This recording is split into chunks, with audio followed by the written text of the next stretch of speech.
De tissu africain, on va vraiment te parler du wax. On va dire le wax c'est un tissu africain, etc. Sauf qu'au final, ça sert pas forcément l'Afrique ou les Africains. Hello, c'est Maimouna de Style Home sur True et aujourd'hui je vais vous raconter l'histoire du Bogolan.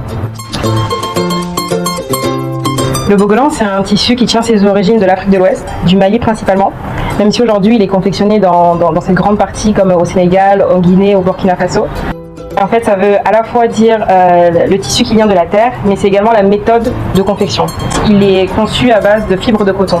Donc dans un premier temps, on a les femmes qui vont venir effiler le coton pour faire le Bogolan. Ensuite, on a les couturiers qui vont assembler les lignes de Bogolan. On les retrouve en général par ligne de environ 15 cm qui sont assemblées ensuite par un couturier.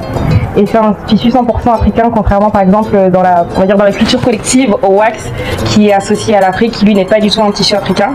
Et donc le Bogolan en parallèle avec par exemple le Faso d'Anfani, le pagne tissé, le kente sont des tissus qui sont vraiment africains.